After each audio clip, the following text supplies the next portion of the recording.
Hi friends, I'm Saili Kale. I'm one of the co-founders of Kraku. A lot of students ask me how do I build my profile before MBA applications? How do I build my profile for MBA interviews, etc. So I would say the right time to start building your profile is actually a few months before CAT. If you start building from a few months before CAT, you have time to actually build something which would actually fly in an interview space. So basically, if you have done something for 7 8 months, then the interviewer will actually believe that this is something which you are genuinely interested in. If you do something for 3 months, 2 months, then the interviewer will think that you have just picked this up to pass the interview. So that is why the right time to actually build a hobby, have any kind of volunteer work, is you should start a few months before CAT itself. So I would say this would be the right time. If you're thinking about your profile from this point on, that is also a good idea because that shows that you have the foresight to actually work on things that you're going to encounter in the future. So how do you start with this process of building your profile? So the first thing that I always suggest people who are trying to think of this problem is that this is a big problem because there are many aspects to it. As such, always begin by collecting all the relevant information in such kind of cases. So one day sit with all your certificates, all the positions of responsibility, think of all your hobbies, think everything you have done since school. So from your school life, if you have played basketball, find that certificate, sit with the you everybody would have this folder of certificates, right? So sit with all certificates, and then you will get an idea of what would actually go in your resume. So always start by making what I call a master resume. A master resume is a resume which is kind of a dump of all the points. Your one page resume is a refined version of the master resume. You remove points that are no longer relevant, you remove points that do not add a lot of value, you rewrite points so that they make you look better. But your master resume is basically the database, the full database version of who you are, and from that you extract what you want to show in that one page resume as such. So start off by making that master resume, write down all your academic achievements, write down everything that you have done.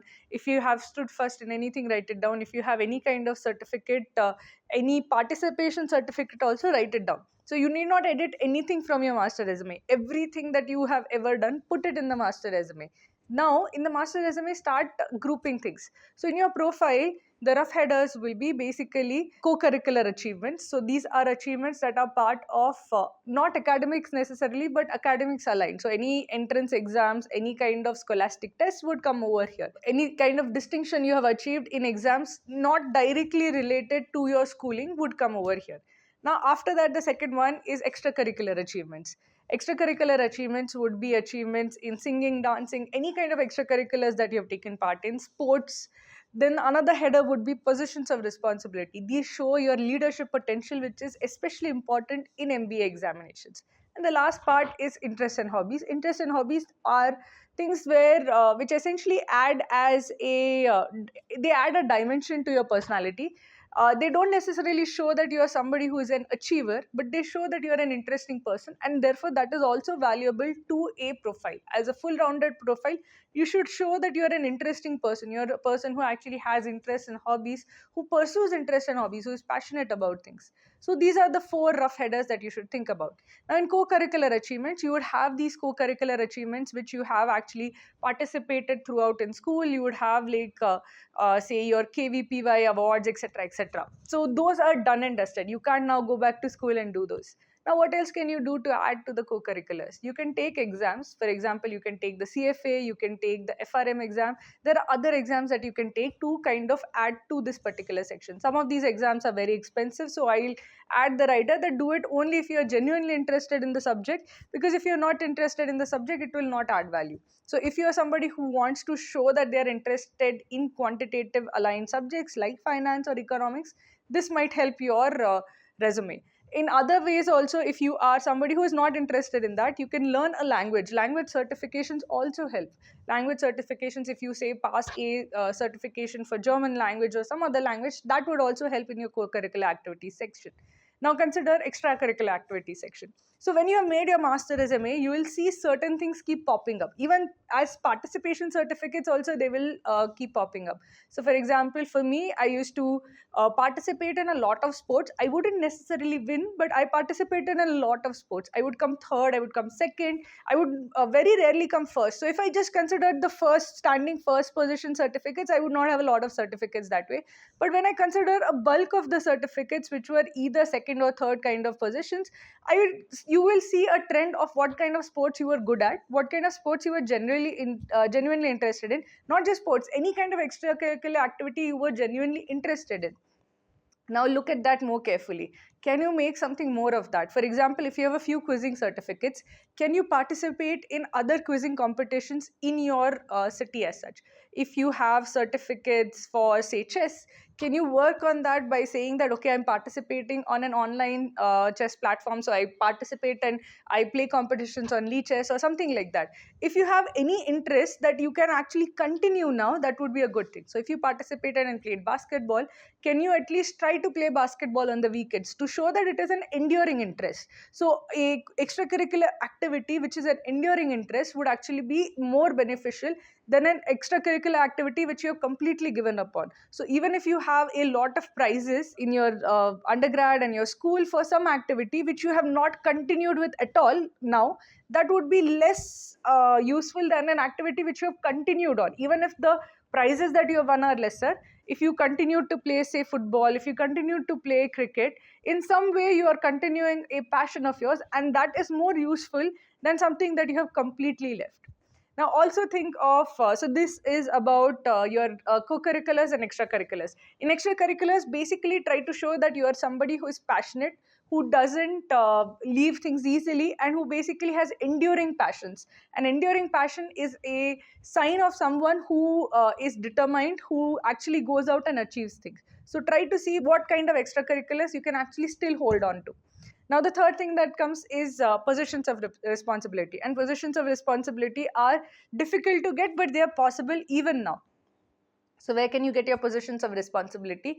Here, volunteer work comes in. I have recommended volunteer work for a lot of students. And what many students actually do is that after CAT, they suddenly show up for like Teach for India and do 1-2 months of volunteer work. And that doesn't help their profile at all because the professor can see through it.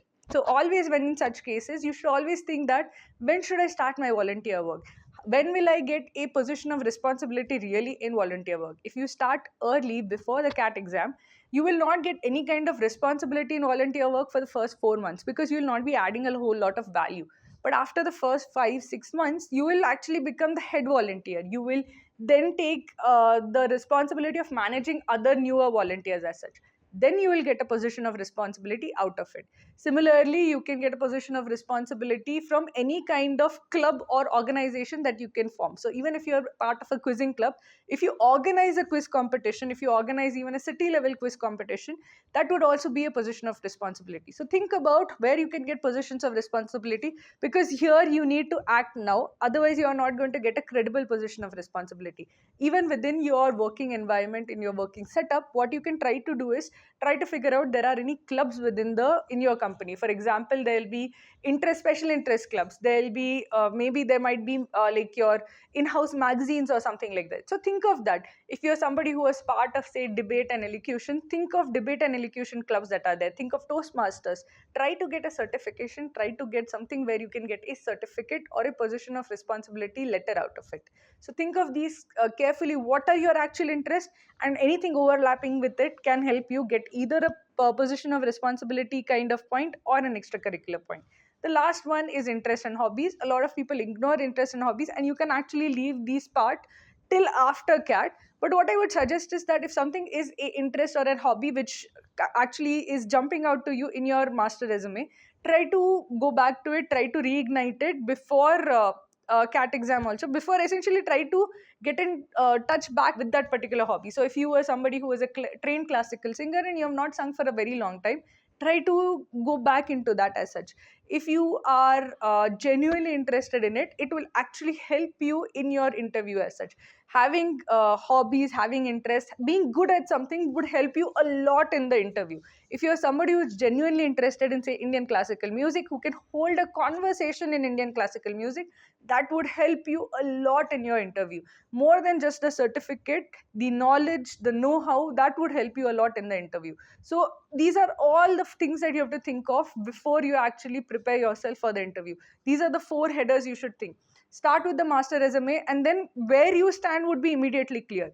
When I actually made my own master resume, I had like a complete breakdown. I thought that I have done nothing in my life. I felt that I don't have, like, there are people who have been state toppers, or people who have represented their state in a country level competition. I felt that I had done nothing, and a lot of people have that kind of complete breakdown of confidence where they feel that I, whatever certificates I have, are nothing special as such. Like only 1% would have these kind of positions of responsibility or extracurricular activities which they can really brag about. Most ordinary students do not have anything very great in their resume. But the point is that you have to think of it beforehand. If you think and know beforehand, you can try to start work on it. So if you work consciously on it, then it will not be a problem in February when you're going for your interviews. If you don't work on it now, then after CAT you'll suddenly realize that I don't have anything really to talk about, and then it will be too late. So start working now. I know a lot of people would be like me, where there is nothing special in their resume. So start thinking about what you can make special about yourself from now on, and I'm sure you will figure it out and have a very good profile before your interviews.